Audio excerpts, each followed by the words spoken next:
नमस्कार, मैं हूं शमशेर सिंह और आप देख रहे हैं खबर फास्ट।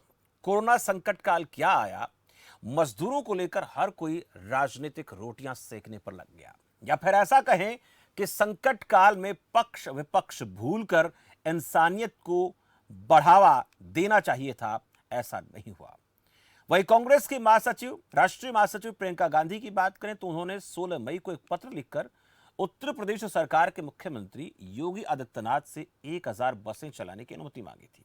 इसके जवाब में सीएम योगी ने कांग्रेस पर तंज कसते हुए इसे धरातल पर उतारने की नसीहत दे डाली और इसके साथ ही 18 मई यानी सोमवार को बसों का इंतजाम करने की मंजूरी दे दी गई।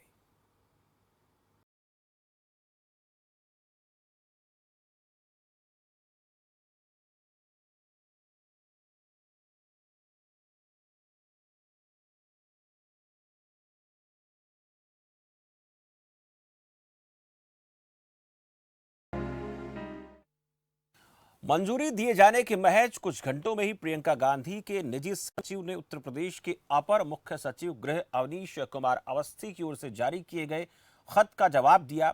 क्या जवाब दिया उससे आप तस्वीरों के जरिए देख लीजिए। वैसे चला दी गई, वह आपको बता दें कि बसें चला दी गई हैं। पक्ष और विपक्ष दोनों ही इंसानियत की बात करते हुए नजर आ रहे हैं, लेकिन गरीब मजदूर जो लॉकडाउन में फंसे हुए हैं वो ये कहते नजर आ रहे हैं कि कौन सी पार्टी क्या कर रही है वो नहीं जानते, वो तो बस घर जाना चाहते हैं।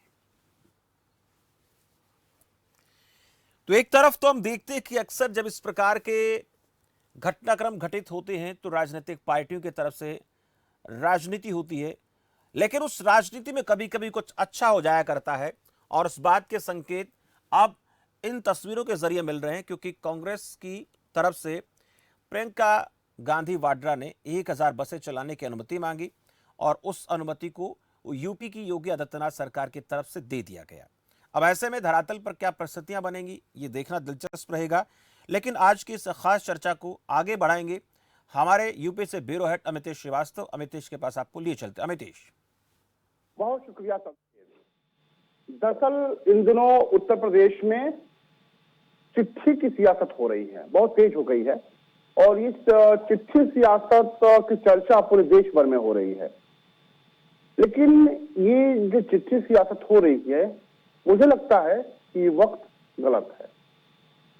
ऐसे वक्त में जब हजारों की संख्या में श्रमिक, आम लोग, बेबस, लाचार, भूखे पेट, अपनों से दूर लोग अपने घर जाने की जद्दोजहद कर रहे हों और ऐसे में आरोप प्रत्यारोप लगे, सियासी रोटियां सेकी जाएं, ये कतई जायज नहीं है। ऐसे में सरकार को, विपक्ष को, हम सबको एक होकर जो जरूरतमंद हैं, जो बेबस लोग और जो लाचार लोग हैं, उनको घर कैसे पहुंचाया जाए इस पर फोकस करना होगा। लेकिन बड़ा तकलीफ हो रही है जो तस्वीर इन दिनों उत्तर प्रदेश में देखने को मिल रही है। हर रोज सुबह से शुरू होता है, देर रात तक चिट्ठियां की जो सियासत है वो चल रही है। हालांकि हमारे और आपके घरों में चिट्ठियां भले ना पहुंचती हों, सारा काम टेलीफोन से, व्हाट्सएप से होता हो, लेकिन ऐसे वक्त में भी चिट्ठियों का जो आदान प्रदान है वो कई तरह के सवाल खड़े कर रहा है। आज हम इसी मुद्दे पर चर्चा करेंगे। हमारे साथ ढेर सारे मेहमान जुड़े हुए हैं। समाजवादी पार्टी के नेता हैं सुनील सिंह, वो हमारे साथ लाइव जुड़ रहे हैं। उसके अलावा संजू मिश्रा हैं, प्रवक्ता बीजेपी, वो हमारे साथ इस चर्चा का हिस्सा होंगे। हमारे सहयोगी नोएडा से गौरव गौड़ हमारे साथ जुड़ेंगे। उसके अलावा वरिष्ठ पत्रकार सिद्धार्थ कलहंस से हम बात करेंगे। साथ ही कांग्रेस के जो प्रवक्ता हैं उनसे भी हम इस मुद्दे पर बातचीत का सिलसिला जो है वो आगे बढ़ाएंगे। सुनील सिंह जी, बहुत स्वागत है खबर फास्ट में आपका। धन्यवाद धन्यवाद। जो तस्वीर आप और हम देख रहे हैं, क्योंकि आप भी उत्तर प्रदेश में हैं, मुख्य विपक्षी पार्टी हैं, लेकिन जो चिट्ठियों की सियासत हो रही है उसको समाजवादी पार्टी कैसे देखती है? देखिए, भारतीय जनता पार्टी की जो इस समय की स्थिति है वो किसियानी बिल्ली खम्भा नोचे की स्थिति है।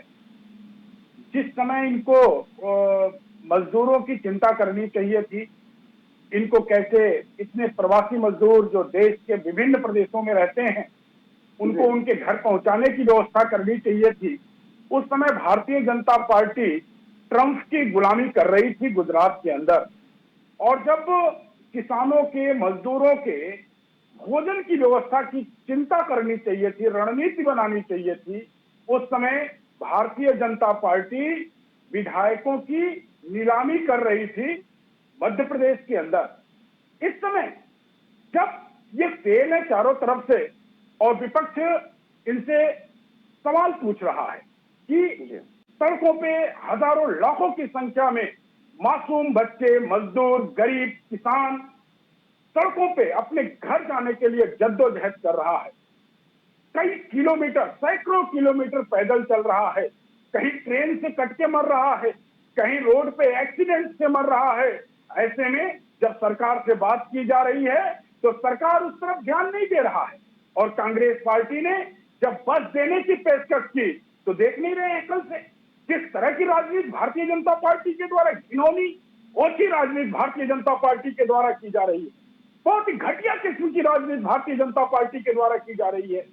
किस तरह से उनको गाड़ियों का नंबर, गाड़ियों की में कितने लोग बैठेंगे, कौन उसका ड्राइवर होगा, कौन उसका परिचालक होगा, इसकी बात की जा रही है। और उसके बाद उन गाड़ियों को लखनऊ में लाइए, उसका भौतिक परीक्षण किया जाएगा, फिर वो बॉर्डर पे जाएगी, वहां से किस मजदूरों को लेकर के आएगी।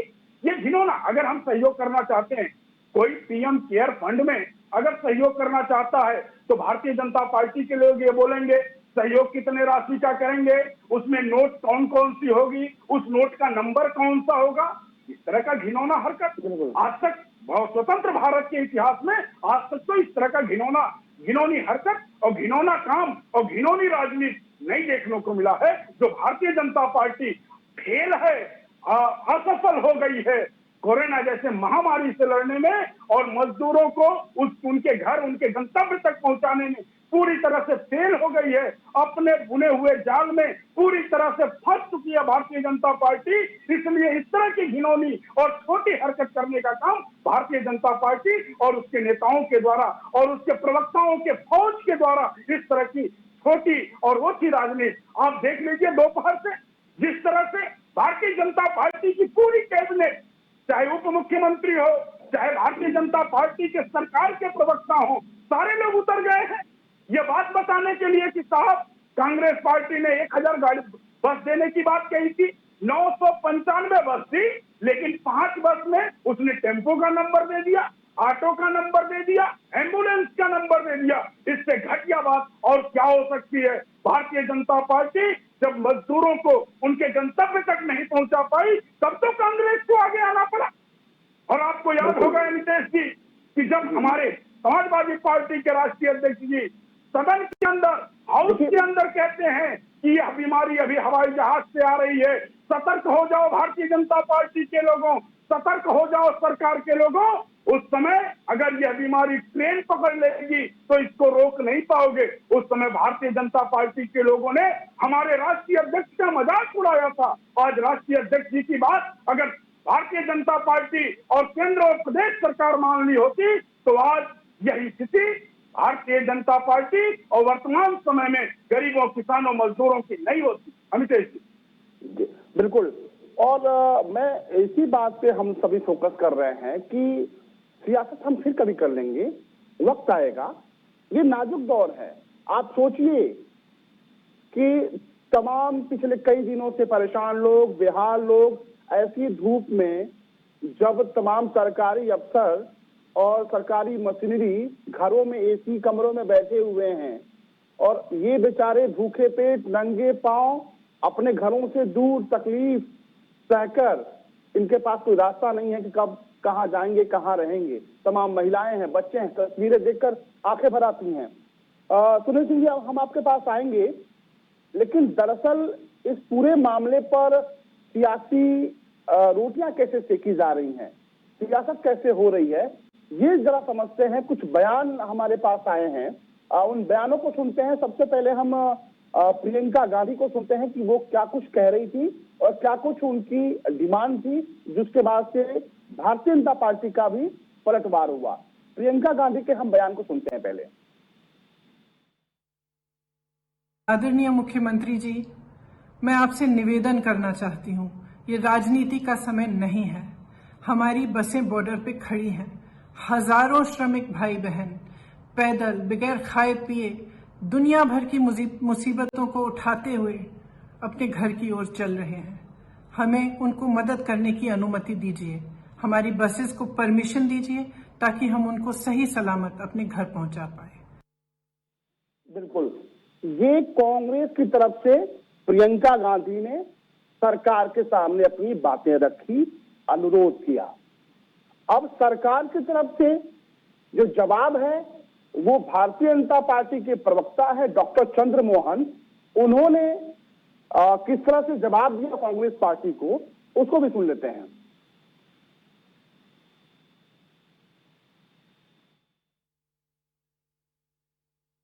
कांग्रेस के लोग पूरी तरीके से एक नौटंकी कर रहे हैं और कांग्रेस आज नौटंकी पार्टी हो गई है। जिस समय पर आज एक वैश्विक आपदा के समय पर सब देशवासी एकजुट हैं, उत्तर प्रदेश की 23 करोड़ जनता माननीय मुख्यमंत्री योगी आदित्यनाथ जी के साथ में खड़ी हुई है।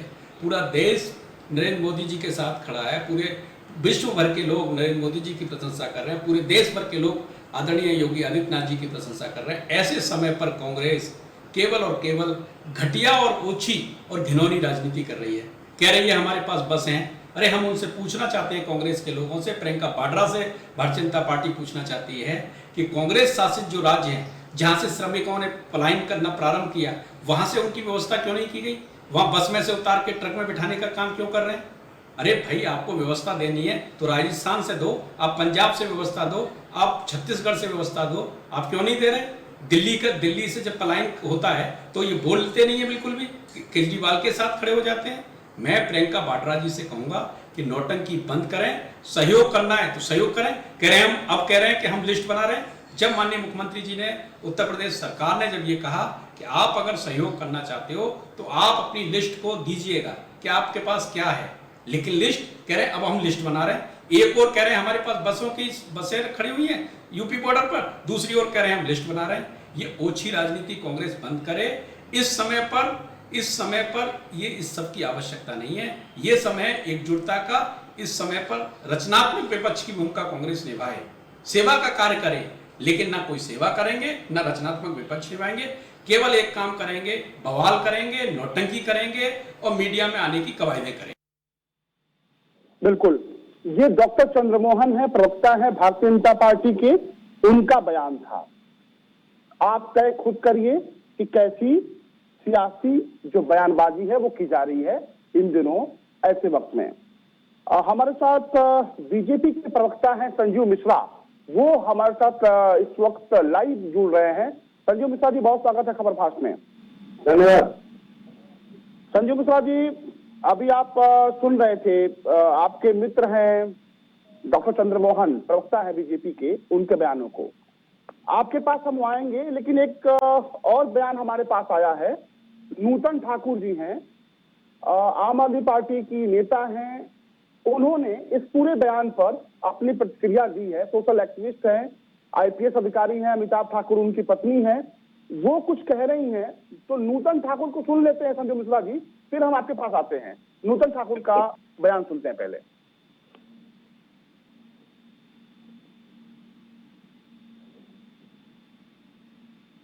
जी,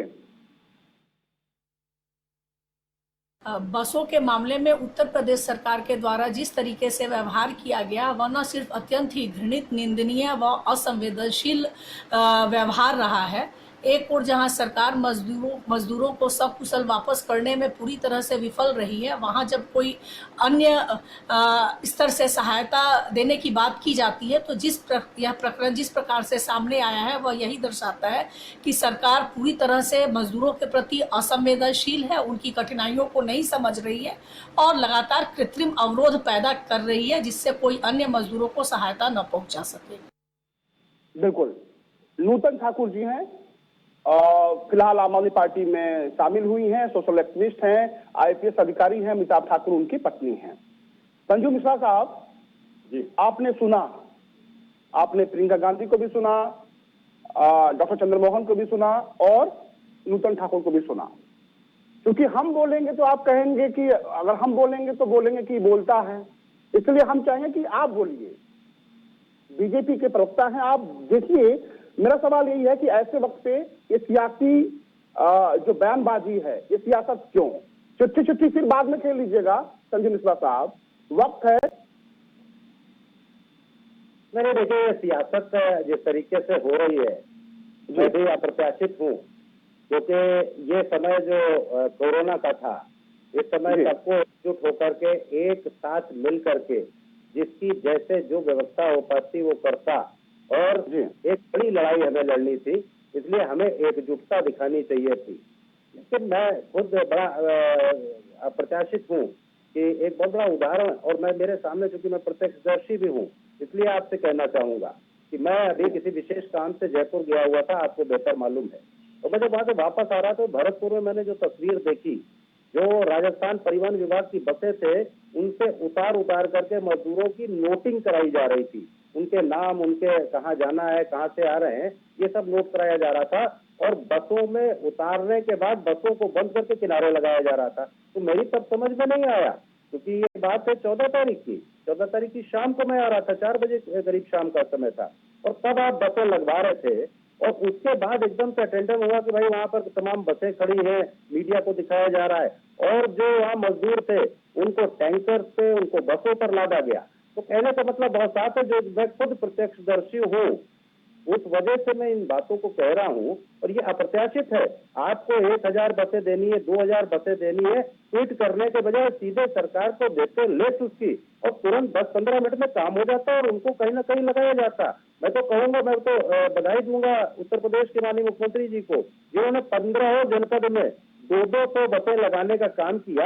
आज 15,000 बसें उत्तर प्रदेश में लगाई गई, सरकार ने लगाई है, प्रत्येक जनपद के डीएम को दी गई है कि वहां पर कोई मजदूर पैदल चलता हुआ न दिखाई दे, बल्कि पैदल चलने के बजाय उसको उसके गंतव्य तक पहुंचाने के लिए उत्तर प्रदेश सरकार की बसों की व्यवस्था हो गई।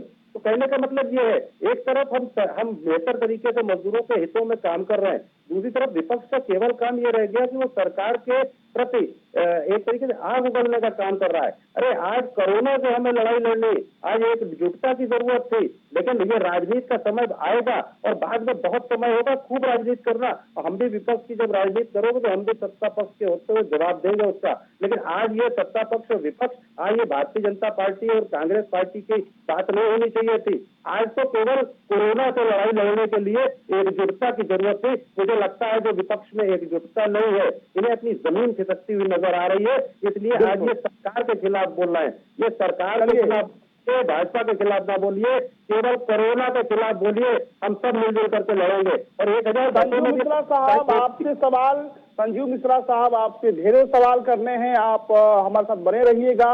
कुछ सवाल, चूंकि विपक्ष का नाम लिया है, तो विपक्ष से हमारे साथ इस वक्त सुनील सिंह है, समाजवादी पार्टी के नेता हैं, वो भी कुछ आपसे पूछना चाहेंगे। अगर आप बेहतर काम कर रहे हैं तो आपकी तारीफ करेंगे।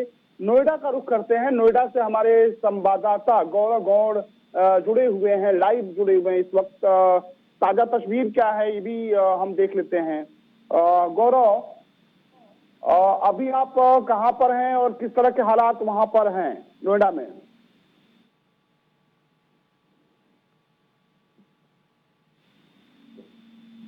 बिल्कुल, चलिए हम अपने सहयोगी गौरव के पास जाएंगे, लेकिन एक बार फिर से हम सुनील सिंह के पास चलते हैं।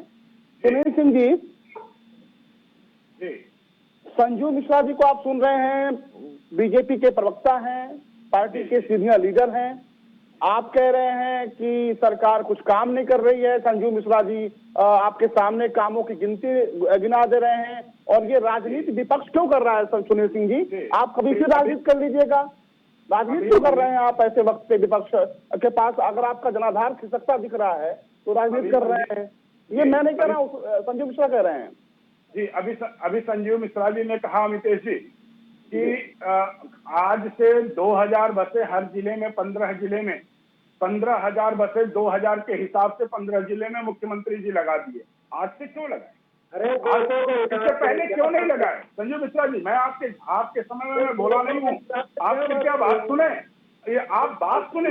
आप बात सुने। आप भारतीय जनता पार्टी के लोगों की ये सबसे खराब आदत है कि आप बात सुनते नहीं है, ना जनता की बात सुनते हैं, ना हम लोगों की बात सुनते हैं, सिर्फ अपनी बात बोलते हैं, सिर्फ अपनी बात बोलते हैं। आज क्यों लगाए? महीनों से गरीब परेशान है, महीनों से मजदूर परेशान है। आज जब विपक्ष के लोग हजारों बस देने की पेशकश करते हैं तो आजाद की नींद क्यों टूटी? संजय मिश्रा जी, आजाद की नींद क्यों टूटी? आज तक आप क्यों सो रहे थे? क्यों सो रहे थे आज तक? जब कई मजदूर अपने मौत को गले लगा लिए, जब कई लोग रास्ते में दम तोड़ दिए, महीनों से ये कर रहे हैं, क्यों अब तक आपने नहीं लगाया? क्यों अब तक नहीं लगाया?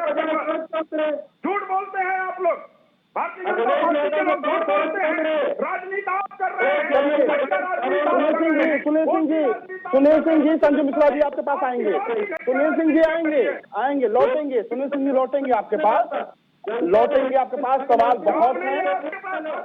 सुनील सिंह जी लौटेंगे, संजय मिश्रा साहब लौटेंगे आपके पास। एक मिनट, हमारे साथ हमारे सहयोगी नोएडा से गौर जुड़े हुए हैं। गौरव, अभी आप कहाँ पे हैं और वहाँ के कैसे हालात हैं? देखिए, मैं अभी आपको बता दूं कि इस समय मैं गौतम बुद्ध नगर के जो ग्रेटर नोएडा का डिपो है उसके बाहर ही मौजूद हूं। यहाँ पर आनन फानन में आज सुबह तकरीबन 100 बसें लगाई जाती हैं। लेबर्स को लेकर आया जाता है, जो प्रवासी मजदूर हैं उन्हें यहाँ पे लाया जाता है, उन्हें एक 1 बाय 1 करके यहाँ से भेजने की तैयारी शुरू की जाती है। मगर ये जब किया गया जब कांग्रेस ने 1000 बसें चलाने का यहाँ से फैसला लिया गया, उसके बाद योगी सरकार जागी। अभी जिस तरीके से संजू मिश्रा बता रहे थे कि उनकी योगी सरकार क्या कर रही है क्या नहीं कर रही है, तो इस बात पर एक यहाँ पर गौतम बुद्ध नगर से एक सवालिया निशान खड़ा होता है कि किस तरीके से बीजेपी ने आज इन पर जागी है, अब तक वो सो रही थी। जी गौरव, पहले अभी कितनी संख्या में मजदूर वहाँ पे जो श्रमिक हैं रुके हुए हैं और हालात कैसे हैं? और कांग्रेस का किस तरह का आरोप है? कांग्रेस के कुछ नेता भी वहाँ पे आपके साथ अगर हो तो हम बात करना चाहेंगे। क्या आरोप लगा रहे हैं स्थानीय जो लीडर हैं वो बीजेपी पे? देखिए, मैं आपको बता दूं कि यहाँ पर जो कांग्रेस के नेता हैं वो आपसे कुछ ही देर बाद हमारे साथ यहाँ पर कुछ ही दूर पर ग्रेटर नोएडा 100 मार्ट पड़ता है, यहाँ पर उनकी बसें पहुंच रही हैं जो मथुरा में पहले रोक दी गई थी। अब उन्हें यहाँ से परमिशन मिली है, कुछ देर में वो लोग परी चौक पे इंतजार कर रहे हैं बसों का, जो श्रमिकों को लेकर यहाँ से रवाना होंगी। मगर उनका ये कहना है कि सुबह से ही ये परमिशन उन्हें मिल जाती तो ये बसें यहाँ पर पहुंच जाती, श्रमिकों को उनके घर पहुंचाने में मदद की जाती। तो इस पर कहीं ना कहीं सवालिया निशान उन्होंने खड़े किए हैं कि जो कांग्रेस सरकार। बिल्कुल गौरव, आप हमारे साथ बने रहिएगा, दोबारा फिर आपके पास हम वापस लौटेंगे। संजू मिश्रा के पास चलते हैं। संजू जी, आपने तस्वीरें देखी, हमारे सहयोगी हैं वो जिस तरह से ग्राउंड जीरो पर इस वक्त मौजूद हैं, जो बता रहे हैं जो काम आपने अब किया है वो पहले कर लेते, दिक्कत कहाँ आ रही थी? नहीं, देखिए यही तो समस्या है। दिल्ली में जब बॉर्डर पर लोगों को छोड़ दिया गया तो माननीय मुख्यमंत्री जी ने, उत्तर प्रदेश योगी आदित्यनाथ जी ने वहाँ बसों से 250 बसें लगा करके उन लोगों को गंतव्य तक पहुँचाया। अब समस्या ये है, मैंने आपको उदाहरण भी दिया कि मैं खुद प्रत्यक्ष हूँ, जिस तरीके से राजस्थान के बॉर्डर पे बसों से उतार करके लोगों को ट्रकों में भेजा जा रहा था और कितना बड़ा औरैया में कितना बड़ा हादसा हो गया, ये उसी की परिणति है। लेकिन 200 बसें प्रत्येक जनपद में माननीय मुख्यमंत्री जी के आदेश से, अब क्योंकि गौरव आपके संवाददाता है, मैं तो इनसे चाहूंगा कि वहाँ के प्रशासनिक अधिकारी से, डीएम से बात करें और उन्हें 200 बसें उपलब्ध हो गई है तो वहाँ पर किस तरीके से उसकी रूपरेखा बनाई जा रही है, ये विस्तृत जानकारी वहाँ के जिला प्रशासन दे सकता है। लेकिन अच्छा, एक बात आपसे हम संजू मिश्रा जी आपसे जानना चाहेंगे। एक बात है, एक 200 बसें वहाँ पर उपलब्ध होगी और वो वहाँ पर व्यवस्था कर रहे हैं। और संजू मिश्रा साहब एक बात आपसे, एक सवाल मेरा पर्सनली है आपसे। दरअसल जब आज ये चिट्ठियों का जो दौर शुरू हुआ, चिट्ठियों की जो सियासत शुरू हुई, ऐसी कौन सी नौबत आ गई या ऐसा कौन सा मामला आ गया कि पहले आपके जो सरकारी प्रवक्ता है सिद्धार्थनाथ सिंह वो आते हैं मीडिया के सामने, उन्होंने बयान जारी किया, फिर डिप्टी सीएम आते हैं दिनेश शर्मा जी, उन्होंने बताया कि हमें बसों की जरूरत नहीं है, हमारे पास पर्याप्त संसाधन है। अगर तमाम संसाधन हैं तो फिर कांग्रेस पार्टी से आपने सूची क्यों मांगी? अगर थे संसाधन तो पहले उनका इस्तेमाल क्यों नहीं किया? आप क्या चिट्ठी मांगकर, सूची मांगकर ये देखना चाहते थे क्या कि उसमें कितने टेम्पू हैं, कितने ऑटो हैं, कितने स्कूटी हैं, या फिर क्या है? अगर मान लीजिए 1000 की उन्होंने सूची दी, 5 अगर निकल गए उसमें से, तो बाकी जो है उनका तो उपयोग कर लीजिए साहब। लेकिन अमितेश जी, ये राजनीति जो कांग्रेस कर रही है, इस तरीके की राजनीति तो नहीं करनी चाहिए। आपको तो कम से कम कहना चाहिए था इस बात को कि वहाँ पर ऑटो और अगर मोटरसाइकिल के नंबर को दिया जा रहा है तो ये भी अप्रत्याशित है। हाँ, जिस तरीके का ढिंढोरा पीटा जा रहा था कि 1000 बसें खड़ी हुई है और सारी उसकी हमने। अरे संजू मिश्रा साहब, मैं कह रहा हूँ कि कांग्रेस पार्टी ने 1000 बसें कहीं, मैं कह रहा हूँ कि अगर उसमें से आप अगर 100 बसें भी अगर उन्होंने उपलब्ध करा दी तो उन 100 बसों को आप पहुंचाते, उन 100 बसों के लोगों को से न चले, बल्कि उनके लिए सरकारी व्यवस्था की गई है, वो सरकार की व्यवस्था के तहत अपने गंतव्य तक पहुंचे। चलिए, हमारे साथ कांग्रेस प्रवक्ता सुरेंद्र राजपूत जुड़ गए हैं। सुरेंद्र जी, बहुत स्वागत है खबरफास्ट में आपका। जी धन्यवाद भाई, हमारे साथ सुरेंद्र जी इस वक्त समाजवादी पार्टी से सुनील सिंह हैं और संजीव मिश्रा हैं, वो बीजेपी के प्रवक्ता हैं। संजीव मिश्रा का आरोप है कि कांग्रेस पार्टी सियासी रोटियां सेक रही है ऐसे मौके पे। देखिए अमितेश भाई, आप तो जान रहे हैं कि कौन सियासी रोटियां सेक रहा है, आप जान रहे हैं कौन क्या कर रहा है। और सच्चाई ये है कि भारतीय जनता पार्टी के कुछ, जिसको कहा जाए निम्न, आज तो मुझे अफसोस हो रहा है कि डिप्टी चीफ मिनिस्टर तक उतर आए हैं और सिर्फ गांधी परिवार को गाली देने में, इसके अलावा उनका कोई काम नहीं है। सच ये है कि 1000 बसों में 5-7 नाम या 3 नाम 4 नाम गलत भी हो गए होंगे, हम उस चीज को स्वीकार करते हैं। लेकिन उन बसों को आगरा में उचाना नगला पर रोक के रखना कौन सी बड़ी बहादुरी का काम है? उनको अपनी सीमा में न आने देना, गाजियाबाद न पहुंचने देना कौन सी बहादुरी का काम है? मान लीजिए 1000 की जगह 990 बस आ जाएगी, तो आप क्या 990 बस लेना आप उचित नहीं समझेंगे? और तीसरी बात, जब आप अब कह रहे हैं जो बात कि हमें बसों की आवश्यकता नहीं है, तो वो मजदूर बेचारे सड़क पर पैदल चल क्यों रहे? अगर आपके पास इतनी व्यवस्थाएं हैं तो आप लगा लेते। और सबसे बड़ी बात ये है, आज जो है ये संजीव मिश्रा जी और ये संजीव मिश्रा को खैर क्या कहो, हमारा पुराना NSUI का शहर कांग्रेस आप सीधा जोड़ी भी करेंगे, जोड़ी भी करेंगे। लोग, इनके बड़े बड़े लोग, ये बड़े बड़े लोग जो है ये किस तरीके की भाषा का कैसी भाषा? अरे लोगों में टेम्पो और ऑटो के नंबर दोगे और उसके बाद बताओगे कि कहाँ पर हो गया, कोई मतलब नहीं है कि मजदूर। आपके पास आएंगे, पहले राजपूत जी को सुन लेते हैं, तुरंत राजपूत जी को सुन लेते हैं, फिर आपके पास आएंगे। जी, कोई मतलब नहीं है कि झांसी में मजदूरों को लाठी से पुलिस पीट रही है, इनको कोई मतलब नहीं है कि मथुरा बॉर्डर पर पुलिस लाठी से पीट रही है क्योंकि वहाँ बसेस नहीं है। आप कह रहे हैं शासन ने बसों की व्यवस्था कर दी, आप साफ कह दीजिए साहब हमें बसों की आवश्यकता नहीं है, तो निश्चित तौर पर हम मान लेंगे कि शासन पूरा प्रयास कर रहा है। लेकिन ये लोग न तो बस ले रहे हैं और सिर्फ सरकारी तंत्र में। और मैं आपसे एक चीज और बताना चाहता हूँ, रहस्योद्घाटन करना चाहता हूँ, क्या नाम, अमितेश भाई, आप बता दीजिए कि उत्तर प्रदेश के उप मुख्यमंत्री, उत्तर प्रदेश के सिद्धार्थनाथ सिंह, मोहन सिंह रजा, जाने कितने मंत्री कह रहे हैं कि ये बसों के नंबर टेम्पू के हैं, लेकिन एक भी आधिकारिक चिट्ठी अभी तक, अवनीश अवस्थी 3 चिट्ठियां लिख चुके हैं हमें, इस मामले में इन्होंने नहीं लिखा कि साहब आपके बस के नंबर फ्रॉड है। अगर एक चिट्ठी अधिकारी ने लिखी हो अभी 4:55 तक तो ये दिखा दे। चलिए, बने रहिएगा। सुरेंद्र राजपूत जी, आप हमारे साथ बने रहिएगा। संजीव मिश्रा से ये आपके जो सवाल आपने खड़े किए हैं उसका जवाब हम लेते हैं, बहुत चूंकि हमारे पास वक्त की कमी है। संजीव मिश्रा साहब, जिन जो सवाल खड़े किए हैं सुरेंद्र राजपूत जी ने, उन सवालों का संक्षेप में जवाब दीजिए। इतनी जल्दीबाजी क्यों भाई? एक दिन में 3-3 मंत्री आपके बयान देते हैं। एक दो सवाल इनके बता दीजिए तो मैं मजबूती से जवाब उनका दूं। जी, एक दो इनके सवाल जरा बता दीजिए, उनकी आवाज साफ नहीं आ रही थी। सुरेंद्र राजपूत जी, आप कुछ जो आप सवाल खड़े कर रहे हैं उन सवालों को एक बार फिर से कह दीजिए। आपकी आवाज सुन नहीं पाए हैं संजीव मिश्रा साहब। नहीं, संजीव भाई को समझ इसलिए नहीं आएगा जिनके बड़े बड़े संजीव भाई हमारे पुराने साथी हैं। नहीं, हमारे पुराने साथी हैं इसलिए ज्यादा झूठ नहीं बोल सकते हैं। हम ये पूछ रहे हैं संजीव जी, हमारे नंबर गलत है मान लीजिए, क्या कोई आधिकारिक चिट्ठी मुख्यमंत्री से या अवनीश अवस्थी से आप लोगों ने आधिकारिक रूप से दी? इसके अलावा आप लगातार सुबह से कह रहे हैं कि 12 बजे बस दे दीजिए, 5 बजे दे दीजिए, वो सब आप कह रहे हैं, लेकिन क्या एक आधिकारिक चिट्ठी आपने दी कि ये नंबर गलत है? अगर आप रोके तो मैं आपका जवाब दूं। मैं चुप हूँ सर। रोज ही चिट्ठी का इंतजार कब तक करते रहोगे?